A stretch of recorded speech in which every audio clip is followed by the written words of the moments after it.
আলহামদুলিল্লাহ, সম্মানিত হাজিরিন, আসসালামু আলাইকুম ওয়া রাহমাতুল্লাহ। আমরা প্রথমেই আল্লাহ সুবহানাহু ওয়া তাআলার দরবারে শুকরিয়া আদায় করছি যে মহান রব্বুল ইজ্জাত ওয়াল জালাল আমাদেরকে প্রতি সপ্তাহের ন্যায় আজকেও জুমার আলোচনা শোনার জন্য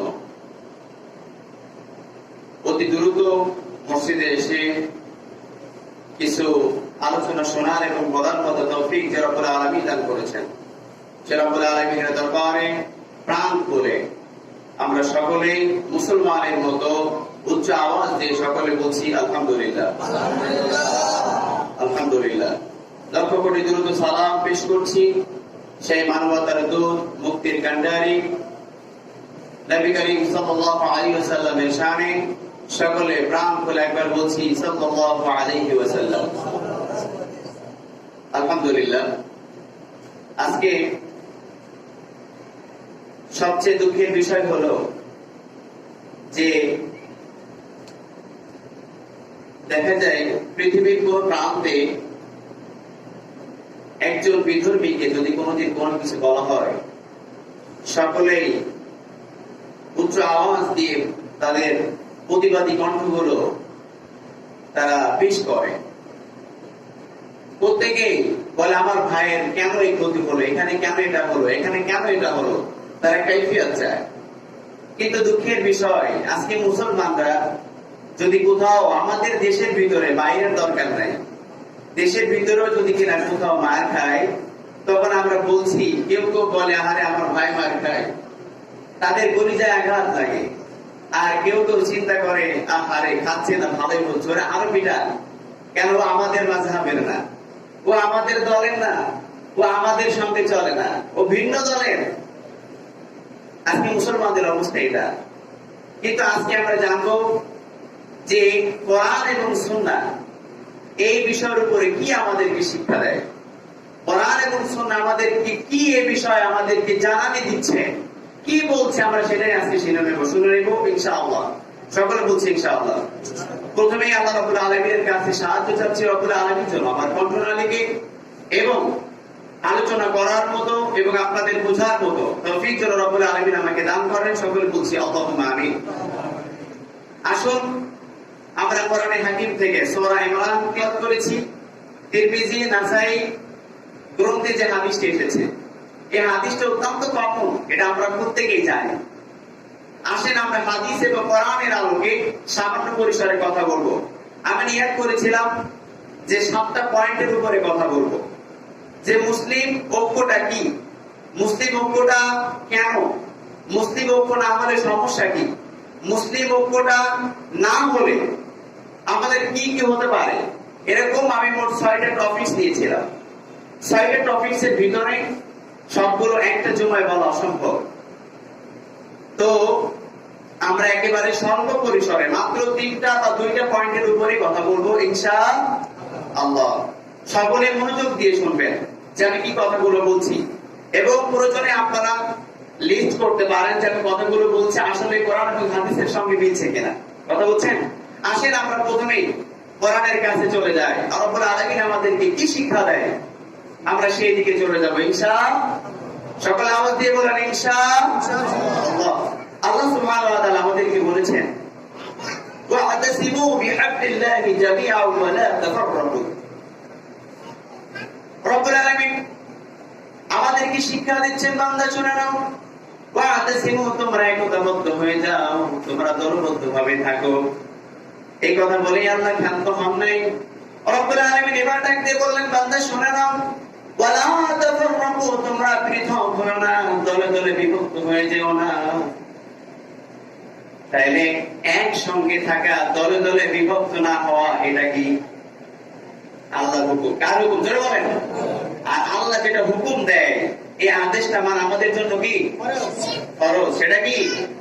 কিন্তু আজকে মুসলমানরা নামাজ পড়া ফরজ, এটা সবাই মানে, রোজা রাখা ফরজ, এটা সবাই জানে। কিন্তু যদি বলি মুসলিমরা আজকে ঐক্য হয়, এটা কি? এটাও ফরজ, এটাও অনেকে জানে, কিন্তু আজকে আমরা সেটা করতে পারি না। সবচেয়ে দুঃখের বিষয়টা হলো যে যদি কিনা একটা হুজুর কোরআন এবং হাদিসের আলোকে একটা কথা বলে, আর একজন চিন্তা করে যে এই কথাটা তো আমার মাযহাবের সঙ্গে মিলছে না, আমার দলের সঙ্গে তো মিলছে না, এর আমলটা তো মিলছে না, তাহলে কি হবে এখন? এটা কি করে নাজায়েজ করা যায় এই চিন্তা আমাকে করতে হবে, ঠিক না বলেন? এটা আমাদের অবস্থা হয়ে গিয়েছে। আজকে আমরা কোরআন থেকে জানবো যে কোরআন আমাদের কি শিক্ষা দেয়, কোরআন থেকে আমরা আজকে শিক্ষা নিব। আসেন, রব্বুল আলামিন এরপরে বললেন, বান্দা শুনে নাও, তোমরা একতা অবদ্ধভাবে থাকবে, কোন প্রকার বিচ্ছিন্ন হবে না। আর বিচ্ছিন্ন হওয়ার কারণে কি কি হচ্ছে আজকে আপনাদের বিবেকের দরজা আমি একটু নাড়া দেওয়ার চেষ্টা করব। আজকে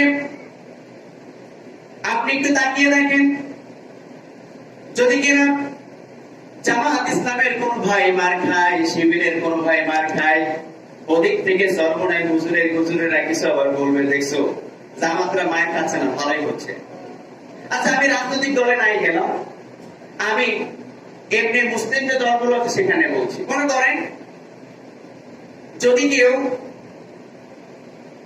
আপনার আহলে হাদিস যে ভাইরা আছেন, আমি তাদেরকে শ্রদ্ধা করি, যেহেতু আমি নিজে হানাফি, আমার ভিতরে এমন নাই যে তাবলীগ আমার শত্রু, চরমনায় আমার শত্রু, এরপরে সাহাবীরা আমার শত্রু, আহলে হাদিস আমার শত্রু, এরকম নয়।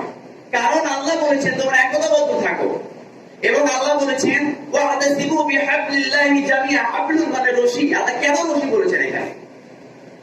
আল্লাহ এখানে বললেন তোমরা আমার এই রজ্জুকে আঁকড়ে ধরো, আমার রশিটাকে আঁকড়ে ধরো। এখানে একটা উদাহরণ যদি আপনাদের দিয়ে আপনারা বুঝতে পারবেন।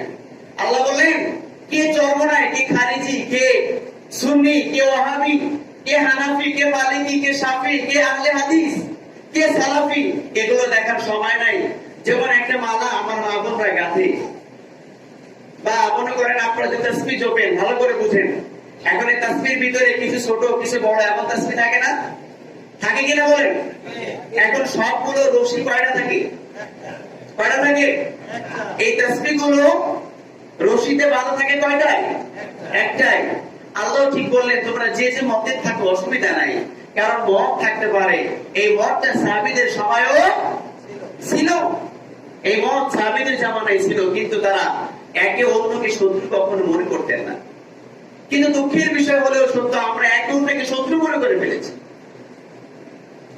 আর একে অন্যকে শত্রু মনে করার কারণে প্রথমত আমরা কোরআনের এই আইনটাকে লঙ্ঘন করে ফেলছি, কোরআনের এই আইনটা আমরা অবমাননা করছি, কোরআনের আইনটা আমরা মানছি না। কেন?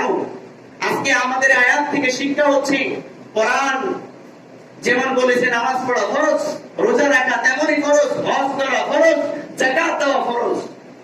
এই কথা যেমন কোরআনের ফরজ গুলো আমরা মানি, আজকে আমাদের আয়াত থেকে প্রথম নাম্বার শিক্ষা হবে কে হানাফি হোক, কে সালাফি হোক, কে মালিকি হোক, কে শাফি হোক, কে খারিজি হোক, কে কওমি হোক, কে আলিয়া হোক, কে চরমনা হোক, আমার দেখার সময় নাই। প্রত্যেকে আমরা মুসলমান ভাই ভাই, এটা সবাই মনে করতে পারবে ইনশাআল্লাহ? যারা বলেন পারবে ইনশাআল্লাহ? কে আজকে আমি বুঝি না। আমি সেদিন ইউটিউবে দেখলাম আমার কিছু হানাফি ভাই, এবং আমি মহব্বত করি তাদেরকে, আমার কিছু হানাফি ভাইরা এবং আমার কিছু আহলে হাদিস ভাইরা, শোনেন আপনারা ভালো করে বুঝেন। এখন এই দুই দল একটা মসজিদের ভিতরে মিটিং করছে এবং তারা লাইভ করছে, ভালো করে বুঝেন, তারা লাইভ করছে। লাইভ করে কি হবে যে একে অন্যকে যুক্তি দিয়ে কে জিতে আর কে হারে খেলার মতো শুরু করছে তারা। যেমন খেলা যখন শুরু হয় তখন কিন্তু হয় একদল মানে দুই দলে জিতার চিন্তা করে যে আমি জিতবো, আর একজন চিন্তা করে আমি জিতবো। এখন এ হারে এবং জিতা নিয়ে কথা হয়, তাই না? ভালো করে বুঝেন, কে হারে আর কে জিতে এইটা নিয়ে চিন্তা থাকে, প্রত্যেকের মাথায় থাকে যে আমি জিতবো, এটা প্রত্যেকের ধান্দা। এখন যদি কিনা কেউ ভাবে যে ওকে হারিয়ে দেব আর আমি জিতে যাব, তবে কি ভ্রাতৃত্ববোধ হলো না শত্রুতাবোধ হলো? বলেন তো, শত্রুতাবোধ হলো। কিন্তু যদি আপনি পরামর্শের ভিত্তিতে আসেন, আপনি যদি বলেন যে আমরা একটু পরামর্শ করি, দেখা যায় কোনটা সহি, আমার ভুল হলে আপনি ধরাই দিবেন ভদ্রভাবে, আবার আপনার ভুল হলে আমি ধরাই দিব ভদ্রভাবে, তাইলে কি আর শত্রুতা হয়? আমি দেখলাম তো এরপরে ওনারা লাইভ করছে, হানাফি আমার কিছু কলিজার ভাইরা, তারা বলছে দেখেন 3টার সময় এখানে টাইম দেওয়া হয়েছে, কিন্তু আহলে হাদিসের একটাও এখানে আসে নাই। আজকে আমাদের বিষয় হলো হাত নাভিতে বাঁধবো না বুকে বাঁধবো। চিন্তা করছেন যে সময় ফিলিস্তিন, Kashmir, Chechnya, Bosnia, Iraq, Iran, Iraq এরকম পৃথিবীর বহু দেশ এমনকি বাংলাদেশ সহ মুসলমানরা মার খায়, আর এই সময় আপনি হাত বাঁধা নিয়ে, বেদের নামাজ পড়া নিয়ে, এই নিয়ে কেন মাথা ঘামাঘামি করছেন আপনি? যদি কেউ হাত মালিকিরা একরকম বাদে, হানাফিরা আরেক রকম বাদে, শাফিরা একরকম বাদে, এরপরে আপনার হাম্বলিরা আরেক রকম বাদে। আচ্ছা আমি যদি বলি যদি কেউ হাত মোটে নাই বাঁধে তার নামাজ হবে না, এমন কোন আলেম আছে ফতোয়া দিতে পারবেন? নামাজ হবে না, ফতোয়া দিতে পারবেন? কোন আলেম আমার কাছে, আমি মনে হয় আমার ক্ষুদ্র জ্ঞান, আমি যত লেখাপড়া করেছি, কেউ বলতে পারবে না যে বুক যদি কেউ বুকে হাত বাঁধে তার নামাজ হবে না, নাভিতে বাঁধলে তার নামাজ হবে না, হাত ছেড়ে দিলে নামাজ হবে না, এমন কথা কেউ বলতে পারবে না। আপনি নামাজের সময় হাত যেখানে বাঁধেন সেখানে বাঁধে, এটা নিয়ে কোনো সমস্যা নেই, এটা সুন্নাহ আমল, এটা সুন্নাহ আমল, এটা নিয়ে কি বিতর্ক বিষয় আছে? আজকে আমরা সুন্নাহ নিয়ে মুসলমানদেরকে বিভ্রান্ত করে দিচ্ছি, আর এর দ্বারা লাভটা কি হচ্ছে জানেন? ভালো করে শুনেন, এর দ্বারা লাভটা হচ্ছে ইহুদি খ্রিস্টানরা তারা ওত পেতে বসে আছে, তারা ডিভাইড এন্ড রুল তৈরি করেছে যে ভাগ করো, শাসন করো, মুসলমানদেরকে আপনি পৃথক করে দাও। কারণ ওরা জানে আমেরিকার মতো পরাশক্তিকে, তালেবানের কিছু যাদের ঠিক মতো অস্ত্র পর্যন্ত নাই, এদের কাছে আমেরিকার মতো পরাশক্তি মাথা নত করে ধূলিসাৎ হয়ে তাদের সঙ্গে চুক্তিবদ্ধ করতে বাধ্য হয়েছে। ওরা জানে যে মুসলমানরা যখন একত্রিত হয়ে, মুসলমানরা যখন ঐক্য হয়ে যদি কিনা আমাদের এই দুর্নীতির বিরুদ্ধে তারা কথা বলে, তারা যদি জিহাদ করে, তারা যদি 100 হয়, আমরা যদি 10,000 হই, তাদের ঈমানের কাছে আমরা হার মেনে যাব। কারণ এই ইহুদি খ্রিস্টানরা তারা জানে মুসলমানদের ইতিহাসটা কি। বদরের প্রান্তরে রাসূল আকরাম সাল্লাল্লাহু আলাইহি ওয়াসাল্লাম তিনি যখন সাহাবীদেরকে নিয়ে বদরের প্রান্তরে গিয়েছিলেন, সাহাবীরা ক্ষুধার্ত ছিলেন, পেটে খাবার ছিল না, দুর্বল ছিল। এই সাহাবীদেরকে নিয়ে রাসূল আকরাম সাল্লাল্লাহু আলাইহি ওয়াসাল্লাম চিন্তিত ছিলেন যে কি হবে আমার সাহাবীদের, এই সাহাবীদের নিয়ে আমি যুদ্ধে যাচ্ছি, কি হবে আমার? কিন্তু সাহাবীরা সুচ্চার কণ্ঠে বলেছিলেন, ইয়া রাসূলুল্লাহ আপনি চিন্তা করবেন না, আজকে আপনি শুধুমাত্র আমাদের উপরে আল্লাহর উপর ভরসা করুন এবং আমাদের জন্য দোয়া করুন, অবশ্যই আমরা বিজয়ী হব ইনশাআল্লাহ। ঠিক 1000 কাফেরদের বিরুদ্ধে 313 জন সাহাবী অথবা 314 জন সাহাবী তারা যুদ্ধে গেলেন, এবং যুদ্ধে গিয়ে আল্লাহ পাক বিজয় দান করেছিলেন কাদের? জোরে বলেন কাদের? আরে কথা বলেন না কেন কাদের? কারণ এরা জানে আমাদের অস্ত্র শস্ত্র যতই থাকুক না কেন, মুসলমান ঈমানের কাছে আমরা পরাজয় বরণ করব। আমরা মনে করছি যে না, এই ঈমান মনে হয় শুধু সাহাবীদের ছিল। এই ঈমান শুধু সাহাবীদের নয়, তাদের ঈমান অনেক বেশি ছিল বটেই, কিন্তু আমাদেরও ভিতরে ঈমান আছে। তার প্রমাণ এই তালেবানরা দেখায় দিয়ে গিয়েছে।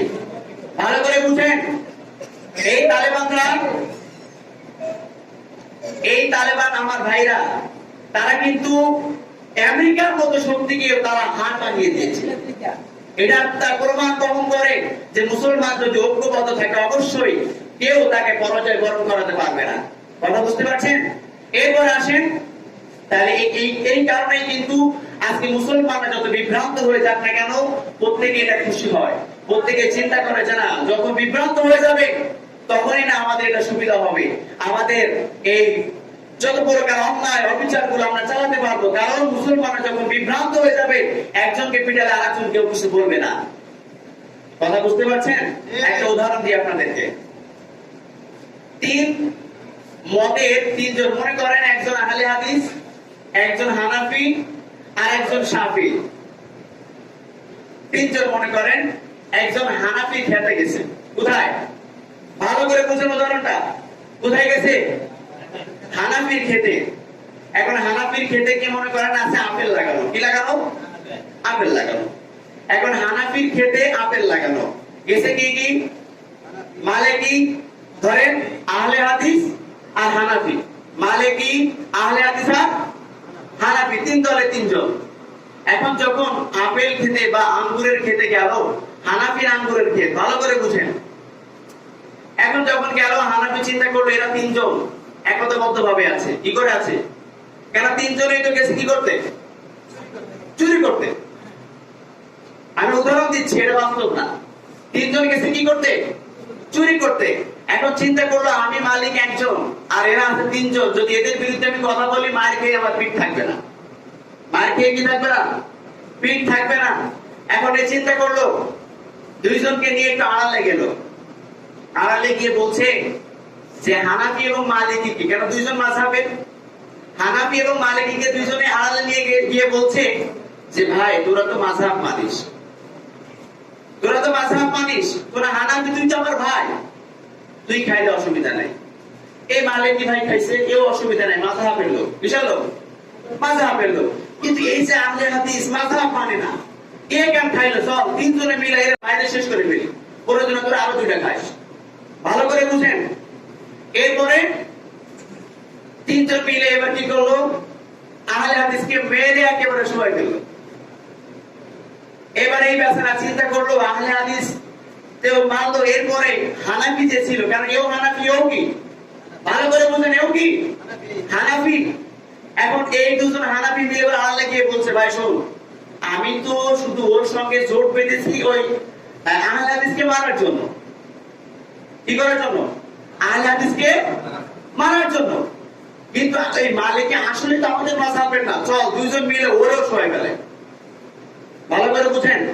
এখন কি করলো? দুইজন মিলে গিয়া ওরও সহায় গেছে। পরে এবার আছে কে কে?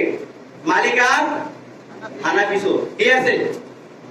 মালিক আর হানাফি। দুজনে কি এবার ও চিন্তা করলো যে তোরে একা মারতে আমার খুব বেশি কষ্ট নাই, এবার দুইটারে সহায় গেছে। তোরে একা মারতে আমার কি নাই, সমস্যা নাই। এখন তোরে কি করবো? দুইজনে বিটফাইট করে ওরে একেবারে সহায় ফেলাইছে। মায়ের কি তিনটার একটা মার কম খাইছে? জোরে বলেন, কম খাইছে? এখন আপনারা যারা মুসলমানরা, কে আহলে হাদিস, কে সালাফি, কে মালিকি, কে হানাফি, কে আপনার আহলে হাদিস, কে আছে পীরের মুরিদ, এই সমস্ত নিয়ে বিভ্রান্ত সৃষ্টি করছেন। ইহুদি খ্রিস্টান আজকে ওট পেতে বসে আছে। তারা কিন্তু আজকে যারা একটু হক কথা বলছে এদেরকে গুম করছে, এদেরকে মারপিট করছে, এদেরকে রিমান্ডে নেওয়ার ব্যবস্থা করছে। কিন্তু আপনি চিন্তা করেন, আপনি আজকে দরবারে যে আলেম হয়ে বসে আছেন বা আপনি ইসলামের ভিতরে বিভেদ সৃষ্টি করছেন, আপনিও চিন্তা করবেন, এই উদাহরণ থেকে শিক্ষা গ্রহণ করেন। আজকে যারা হক কথা কয় এরা মার খায়, আপনার সময় আসবে এদের যখন মারা শেষ হয়ে যাবে, এরপরে কিন্তু আপনার পালা শুরু হবে।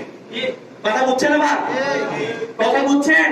এজন্য ভাইরা আমার মুসলিয়ানে কেরাম, আমি আপনাদেরকে বলবো কোরআনের এই সত্য কথাকে মেনে নিতে শিখেন, মেনে নিতে শিখে নেন। আপনারা কে সুন্নাহ আমল করলে এটা নিয়ে বিভ্রান্ত সৃষ্টি করবেন না। মনে রাখবেন, যে সমাজে সুন্নাহ আমল করা যায় না, ওই সমাজেও এক সময় ফরজ আমল আপনি করতে পারবেন না। যদি বলেন হুজুর এই কথা আপনি কি করে বললেন? হ্যাঁ, আমি যেটা বলেছিলাম যৌক্তিক ভাবে আসি। আপনি বলছেন হুজুর সুন্নাহ আমল আজকে যারা করছে এটা কারণে বিভ্রান্ত সৃষ্টি হয়। আচ্ছা, সুন্নাহ আমল যারা করছে এরা কি কোনোদিন বলছে এটা না করলে কারণ নামাজ হবে না? এই কথা বলছে কোনোদিন? জোরে বলেন করছে? দেখাতে পারবেন আমাকে? যে একটা আমল করছে আপনি কেন তাকে বাধা দিচ্ছেন? সে তো রাসূল থেকে শিখেছে। আপনি যদি একটা হাদিসকে অবমাননা করেন বা একটা হাদিসকে নিষেধ করেন, আপনি তো ডাইরেক্টলি হাদিসকে নিষেধ করছেন, রাসূলের একটা সুন্নাহ আমলকে নিষেধ করছেন। আপনি এই দুঃসাহস পাইছেন কোথায়? কোথায় পেয়েছেন আপনি? এই দুঃসাহস করা আপনার উচিত হচ্ছে না। আর এটার কারণে মুসলিমের ভিতরে বিভেদ সৃষ্টি হয়ে যাচ্ছে। এরপরে আসেন, এরপরে মুসলমানরা আজকে আমরা দেখা যায় সুন্নাহ আমল নিয়ে অনেক কিছু করে ফেলেছি, এগুলো দরকার নেই। আপনি চিন্তা করেন কি করে মুসলমানদেরকে আজকে ঐক্য করা যায়। আমরা দেখেন এটার দ্বারা ক্ষতি কি হচ্ছে জানেন? প্রথম নাম্বার ক্ষতি তো আমি বললাম, এছাড়া আরো ক্ষতি এখানে আছে।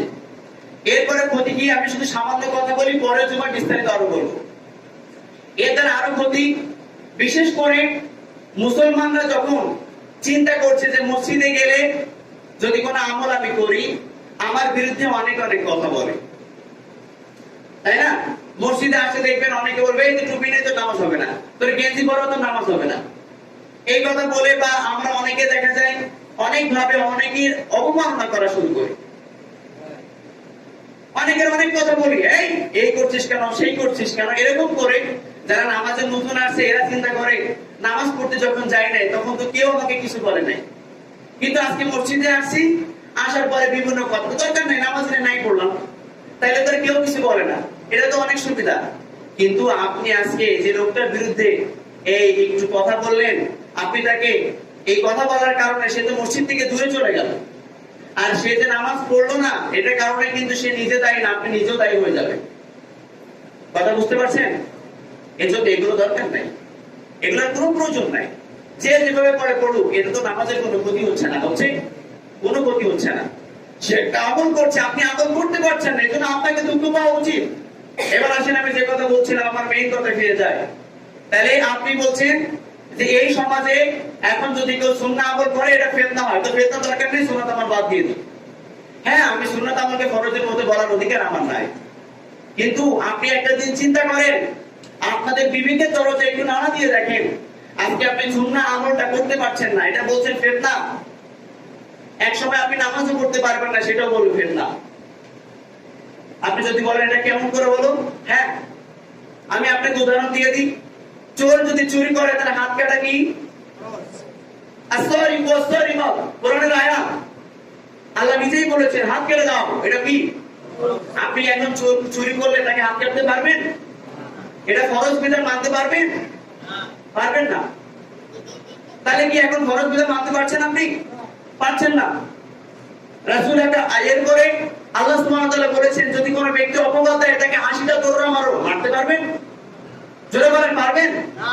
বলবে এটা ফিতনা, এটা দরকার নাই, এগুলো করার কে বলছে তোমার? এগুলো পারবেন না। কিন্তু আমি শুনেছি এই গ্রামের বাহরুল্লাহ মৌলভী ছিলেন, তিনি যদি কেউ নামাজ না পড়তো 100 জুতা পিটা করতো। এখন এটা সম্ভব হয়? এক সময় তিনি কাজ করেছিলেন, এরপরে শুনেছি তিনি নাকি জেলখানায় গিয়েছিলেন। তাহলে এক সময় তিনি পেরেছিলেন, পরে আর পারেন নাই।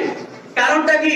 এরা চিন্তা করেছে যে যদি কিনা এই সমস্ত কোরআনের এই বিধান আইন কানুনগুলো বাস্তবায়ন হয়, আর বাস্তবায়ন হলে আমাদের অপকর্মগুলো চলবে না। কি হবে না? আমাদের অপকর্মগুলো, যদি কোনো ব্যক্তি জিনা করে, যদি কোনো ব্যক্তি জিনা করে বিবাহের পূর্বে তাকে 100 বেত্রাঘাত করতে হবে, এই বিধান আপনি মানাতে পারবেন? পারবেন? এটা ফরজ বিধান, কেন পারবেন না? আপনি চিন্তা করছেন যে এখন আমি নামাজ পড়ছি, রোজা রাখছি, আমার চেয়ে বড় হুজুরের কে আছে? আমার চেয়ে আমলকারী কে আছে? আল্লাহ আমাকে ছাড়া জান্নাত কাকে দিবে? আল্লাহ নাকি ঠেকা করছে আপনার জান্নাত দেওয়ার জন্য।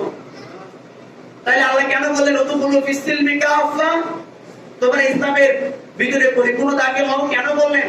আল্লাহ কেন বললেন? সূরা ইমরান 102 নম্বর আয়াত, ইয়া আইয়ুহাল্লাযীনা আমানু তাকুল্লাহা হাক্কা তুকাতিহি ওয়া লা তামুতুন্না ইল্লা ওয়া আনতুম মুসলিমুন। হে ঈমানদাররা, তোমরা যারা ঈমান এনেছো তোমরা মুসলমান না হয়ে কবরে যাও না, এবং আল্লাহকে ভয় করার মতো ভয় করো। কেন বললেন? ঈমান যারা এনেছে তারা তো মুসলমান, তাদেরকে আল্লাহ কেন বলতে গেলেন যে তোমরা মুসলমান না হয়ে কবরে যাও না? মুসলমানের অর্থ হলো এটা যে আপনি ঈমান আনার পাশাপাশি আপনাকে ইসলামের যত বিধান আছে সবগুলোকে আপনাকে মেনে নিতে হবে। ঠিক, এটাই তো এই মুসলমানের ব্যাখ্যা। এজন্য আল্লাহ বলেছেন, আপনি মনে করছেন সুবিধাবাদী কিন্তু ইসলাম মেনেই আপনি জান্নাতে চলে যাবেন, অসম্ভব। কারণ এই কথা কে বলেছেন? জোরে বলেন, কে বলেছেন? সূরা ইমরান 103 নম্বর আয়াত, আল্লাহ নিজেই বলেছেন তোমরা মুসলমান না হয়ে মৃত্যুবরণ করো না। মুসলমানের অর্থ কি? আত্মসমর্পণ করা। তার মানে কোরআন এবং হাদিসের যে আইনগুলো রয়েছে সেগুলো তোমাকে যথাযথভাবে মেনে নেওয়া, এটা কোরআনের দাবি। কিন্তু আজকে আমরা এগুলো করতে পারছি না, আমরা সুবিধাবাদী যেগুলো আছে সেগুলো গ্রহণ করছি। কেন? আসেন প্রথম নাম্বার ব্যাখ্যায় আমি আসলাম, এরপর আমি আরো কিছু নমুনা দিয়ে দিই। আজকে যে আমার যুবক ভাইরা, তারা আর্জেন্টিনা এবং ব্রাজিল নিয়ে অনেক ব্যাকুল হয়ে থাকে, অনেক পাগল তারা।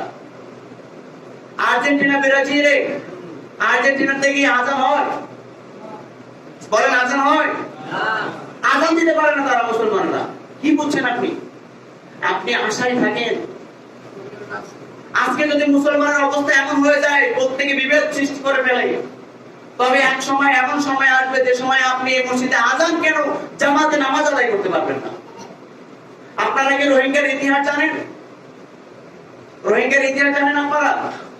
রোহিঙ্গারা কিন্তু তাদেরকে কচুকাটা করে এই বাংলাদেশে কক্সবাজারে পাঠাইছে বা তারা পালাই আসছে এমনিতে নয়। তাদের আসার ইতিহাসগুলো কি জানেন আপনারা?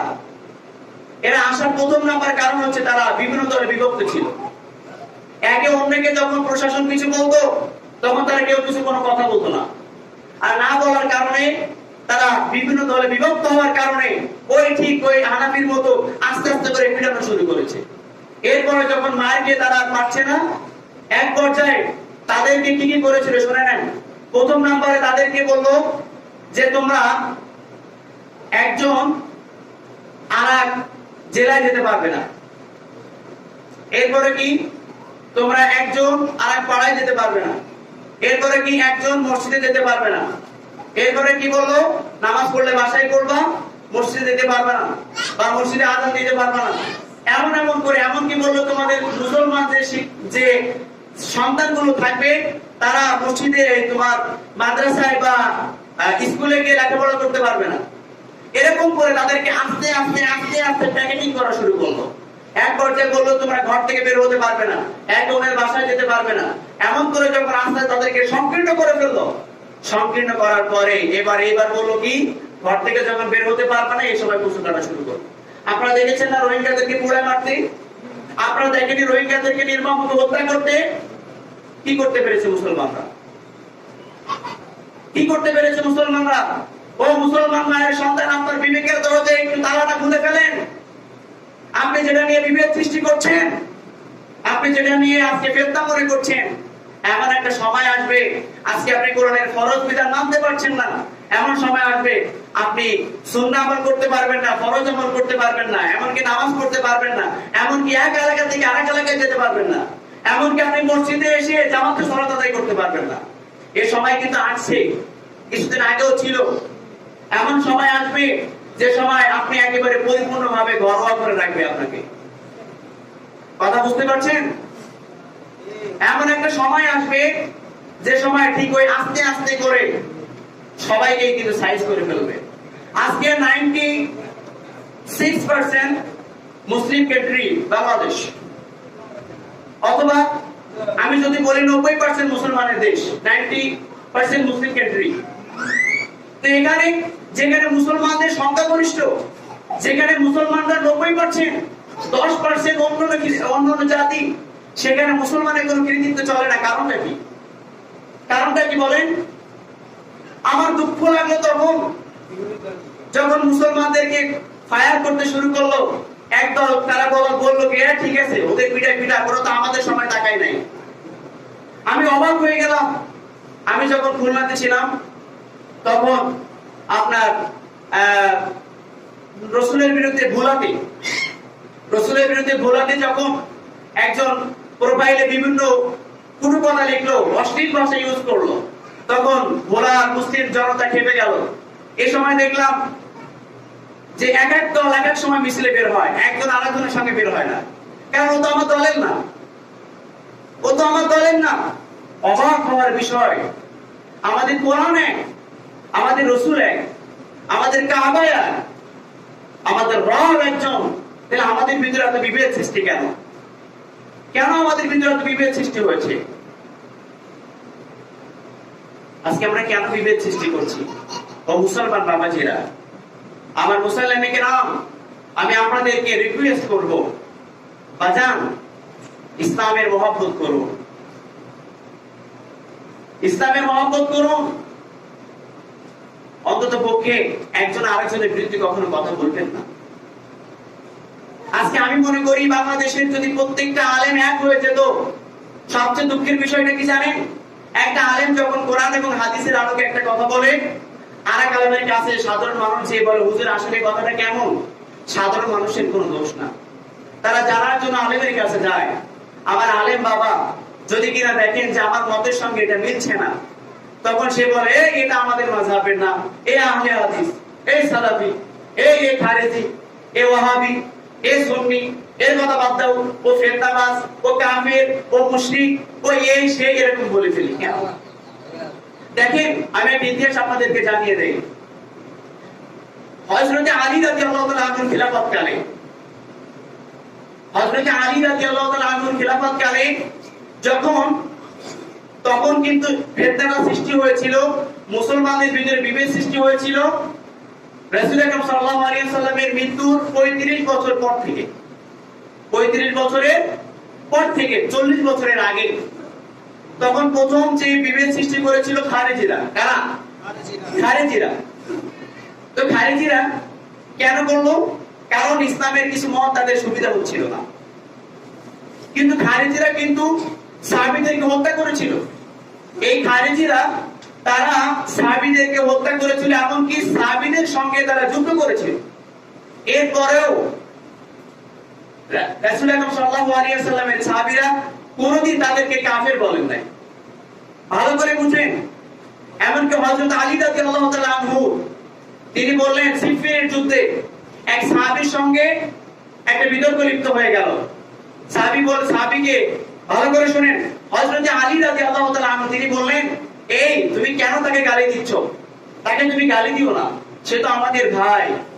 শুধুমাত্র তাদের উগ্রতার কারণে আমরা আজকে জিহাদে এসেছি। আমরা তো শুধুমাত্র জিহাদের ময়দানে ছাড়া আমরা তাদেরকে কোনোদিন কোনো কিছু বলি না। তারা ভুল বুঝেছে, এজন্য তাদের সঙ্গে আমাদের এই সংঘর্ষ। তোমরা কেন তাদেরকে বিচ্ছিন্ন করে দিচ্ছ? চিন্তা করছেন আপনি? হযরত আলী রাদিয়াল্লাহু তাআলা আনহুকে হত্যাও করেছেন এই খারেজিরা, এরপরও তিনি কোনোদিন তাদেরকে কাফির বলেন নাই, তিনি তাদেরকে কোনোদিন বিভ্রান্ত করেন নাই। এমনকি আমরা অনেকে চিন্তা করি, যদি কিনা যেহেতু আমি হানাফি, তো যদি কিনা আমরা আহলে হাদিস মসজিদে যাই বা শাফিঈ মসজিদে যাই, এমনকি বা কোনো পীরের মসজিদে যাই, তখন মনে করি যে এর পিছনে মনে হয় নামাজ হবে না। আরে রাসূল আকরাম সাল্লাল্লাহু আলাইহি ওয়াসাল্লামের সাহাবী হযরত আলী রাদিয়াল্লাহু তাআলা আনহু তিনি খারিজিদের ইমামতি দিয়ে তিনি নামাজ আদায় করেছেন। সাহাবীদের চেয়ে কি বড় পণ্ডিত আপনি আমি হয়েছি? না। তাহলে আমরা কেন বলি এর পিছনে নামাজ হবে না? কে শিখিয়েছে আপনাকে? কে শিখিয়েছে আপনাদেরকে? এগুলো বন্ধ করুন। রাসূল আকরাম সাল্লাল্লাহু আলাইহি ওয়াসাল্লামকে আল্লাহ সুবহানাহু ওয়া তাআলা নিজেই বলেছেন, রাসূল যারা ইসলামের ভিতরে ফিতনা সৃষ্টি করেছে তাদের কোনো দায়িত্ব আপনার নাই, কোনো দায়িত্ব আপনার নাই। সে তাদের দায়িত্বগুলো আমার কাছে ছেড়ে দেন। কারণ ঐক্যবদ্ধ না থাকা সে শত্রু কার? যারা বলেন কার? আরে কথা বলেন না কেন? কার? আল্লাহ। ঐক্যবদ্ধ থাকা এটা আল্লাহর হুকুম। আর যদি কেউ ঐক্যবদ্ধ না থাকে সে শত্রু হলো কার? যারা বলেন কার? আল্লাহ। আর যে আল্লাহর শত্রু, আল্লাহ পাক যদি বলে রাসূল আপনি কোনো দাবিদারি করবেন না তাদের, আপনি তাদের কোনো সুপারিশ করবেন না, শুধু আমার কাছে ছেড়ে দেন, তাই আল্লাহ কি তাদের কমে ছেড়ে দিবে? আল্লাহ কি তাদের কমে ছেড়ে দিবে? কমে ছেড়ে দিবে না।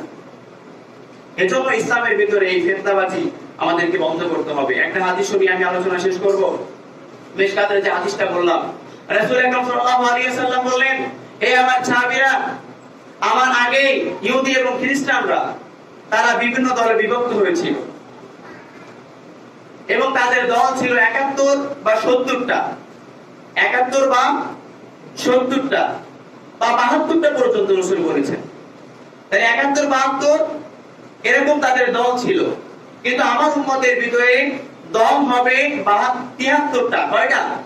সবাই জোরে বলেন কয়টা? 73টা। কিন্তু এই 73টা দলের ভিতরে মাত্র এক দল তারা জান্নাতি হবে, আর 72টা দলই তারা জাহান্নামী হবে। সাহাবীরা অবাক হয়ে গেলেন, ইয়া রাসূলুল্লাহ, তাহলে কি আমরা জাহান্নামী হয়ে যাব? তাহলে জান্নাতি সেই দলটা কারা? আপনি আমাদেরকে জানিয়ে দেন। সাহাবীরা পেরেশান হয়ে গেলেন, কিন্তু আমাদের কোনো পেরেশানি নেই। এই হাদিসটা আমি মনে করি এখানে 99% মুসলমানের জানা আছে। রাসূল আকরাম সাল্লাল্লাহু আলাইহি ওয়াসাল্লাম বললেন, শোনো, তোমরা যখন দেখবে মুসলমানরা এরকম বিভ্রান্ত হয়ে গিয়েছে, তখন শুধুমাত্র তোমরা তখন কি করবে? তোমরা যদি সঠিক পথ পেতে চাও আর জান্নাতের পথ তোমরা দেখতে চাও, তবে তোমাদেরকে দুটো কাজ করা লাগবে। কয়টা কাজ? রাসূল বললেন যে শুধুমাত্র আমাকে এবং আমার সাহাবীদেরকে, মা আনা আলাইহি ওয়া আসহাবি, আমাকে এবং আমার সাহাবীদেরকে তোমরা অনুসরণ করবে। কাদের? যারা বলেন কাদের? এখানে কি বলেছে আমার এই ইমামকে করো, ওই ইমামকে করো? বলেছে কোনদিন? হ্যাঁ, আমরা ইমামদের করব যদি কিনা সে কোরআন এবং হাদিস অনুযায়ী বলে। আরে আমরা আজকে এক হুজুরের ভক্ত হয়ে বসে আছি, যেমন আমি যেটা হানাফি হিসেবে হানাফির কথাই বলি, এবং রসুল মারা গিয়েছেন 623 খ্রিস্টাব্দে। কতই? 623 খ্রিস্টাব্দে রসুল মারা গিয়েছেন। তো 67 বছর পরে ইমাম আযম আবু হানিফা রাহিমাহুল্লাহ জন্মগ্রহণ করেছেন। তিনি রাসূল আকরাম সাল্লাল্লাহু আলাইহি ওয়াসাল্লামের সব হাদিসগুলো সংগ্রহ করতে পারেন নাই, কিন্তু তিনি তখন শ্রেষ্ঠ ছিলেন এবং তিনি জাতিকে সবচেয়ে বড় খেদমত করেছিলেন। এবং তিনি বলেছিলেন, শোনো, যদি কোনো ব্যক্তি আমার কোনো কথাগুলোকে লিখে রাখে সেজন্য ধ্বংস হয়ে যায়। কি বলেছে? যদি আমার কোনো কথা কেউ লিখে রাখে যেটা আমার মত, কোরআন হাদিসের সঙ্গে যার কোনো ডকুমেন্টস নাই, কারণ তিনি সবগুলো সংরক্ষণ করতে পারেন নাই। আমি একটা কিতাবে দেখেছি, কিতাবটা হচ্ছে হাসিয়া রাদ্দাল মুহতাব আল্লামা আলাউদ্দিন রাহিমাহুল্লাহ, তিনি লিখেছেন তার প্রথম খণ্ডে 59 নাম্বার পৃষ্ঠাতে তিনি বলেছেন যে ইমামে আযম আবু হানিফা রাহিমাহুল্লাহ তিনি বলেছেন যে আমার কোনো কথা তোমরা লিখে রেখো না, যদি কিনা সেটা কোরআন এবং হাদিসের সঙ্গে না মিলে। কারণ তিনি শুধুমাত্র এই বইয়ের ভিতরে লেখা আছে যে তিনি বলেছেন যে শুধুমাত্র তিনি 20 জন সাহাবীর সঙ্গে দেখা পেয়েছেন। রাসূলের সাহাবী কি 20 জন ছিল? এবং ওই 20 জন সাহাবী কি সব হাদিস জানতো? তখন কি এরকম এরোপ্লেন ছিল, গাড়ির ব্যবস্থা ছিল, টেলিফোন ছিল, মোবাইল ছিল, ওয়্যারলেস ছিল? এগুলো কিছুই ছিল না। তিনি জাতির উদ্দেশ্যে যেগুলো সংরক্ষণ করতে পেরেছেন সেগুলো সংরক্ষণ করেছেন, সংরক্ষণ করে জাতিকে উপহার দিয়েছেন। এবং তিনি বলেছেন, যদি কিনা তোমরা কোনো আমার কোনো কথা যদি কিনা কোনোদিন দেখো যেটা কোরআন এবং হাদিসের বিরুদ্ধে, তবে সেটা তোমরা দেওয়ালে ছুঁড়ে মেরে দাও এবং কোরআন এবং হাদিসকে আঁকড়ে ধরো। কিন্তু আমরা অতিভক্তি দেখাতে গিয়ে ইমাম আযম আবু হানিফা রাহিমাহুল্লাহ যেটাই বলেছেন এটাই সহিহ। আরে তিনি তো নিজেই বলেছেন, ইযা সাহাল হাদিস ফাহুয়া মাযহাব, তোমরা যখন সহিহ কোন হাদিস পাবে ওটাই আমার মাযহাব। তবে আমাদের তো ইমাম আযম আবু হানিফা রাহিমাহুল্লাহ প্রকৃত অনুসারী হতে গেলে আমাদেরকে সহিহ হাদিসগুলো অনুসরণ করা দরকার। কথা বলে ঠিক না? আমাদেরকে সেগুলো অনুসরণ করতে হবে। আমরা কেন কোরআন এবং হাদিসের ডকুমেন্টস, যদি ইমামে আযম আবু হানিফা সহ ইমাম শাফিঈ সহ বা কোন আলেম কোরআন এবং হাদিসের কি কোন দলিল, জোরাবাল ইসলামের কোন দলিল? কখনো নয়। কিন্তু তারা জাতির খেদমতের জন্য অনেক কথা বলেছেন যেটা আমরা সারা জীবন চেষ্টা করলে আমার দ্বারা তো সম্ভব না। তিনি ইমাম আযম আবু হানিফা রাহিমাহুল্লাহ একটা সাগর ছিলেন, আমি রাকিব। সেই সাগরের এক ফোঁটা পানির 1000 টুকরা করে এক ঘন্টা আমি রাকিব নয়, আমি রাকিব না। কিন্তু তিনি বলেছেন যে আমি সব কথা আমি কিন্তু সংরক্ষণ করতে পারি নাই। 60 বছরের কোটি কোটি হাদিস কখনো সম্ভব ছিল না তা সংরক্ষণ করা। এজন্য তিনি বলেছিলেন, আমার পরে তোমরা যখন কোন সহিহ হাদিস পাবে সেটা অনুসরণ করো, ইদা সাহাল হাদিস ফাহুয়া মাযহাব, সেটাই আমার মাযহাব, যেটা সহিহ হাদিস হবে। আমি কেন বিভ্রান্তি সৃষ্টি করতে যাব? আতিউল্লাহ ওয়া আতিউর রাসূল উলিল আমরি মিনকুম, তোমরা রাসূলকে এবং আমি আল্লাহকে এবং রাসূলকে তোমরা অনুসরণ করো। সূরা ইমরান 123 নাম্বার হাদিস, 123 নাম্বার আয়াত। আল্লাহ এখানে স্পষ্ট বলেছেন যে তোমরা কোরআন এবং হাদিসকে বা আমাকে আতিউল্লাহ, আমি আল্লাহকে অনুসরণ করো, এবং আতিউর রাসূল, আমার রাসূলকে অনুসরণ করো।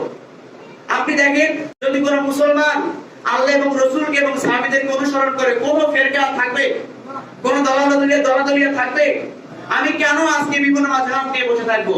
কেন আহলে হাদিসরা বলবে যে এটা মানতেই হবে, এটা ফরজ? যদি কেউ বলে কোন সুন্নাহকে মানতেই হবে, গোলামি করে, তবে সে ইসলামের ভিতরে ফিতনা সৃষ্টি করলো। সে যদি কোন সুন্নাহ আমলকে ফরজের মতো মনে করে, তবে সে বিদআত করলো।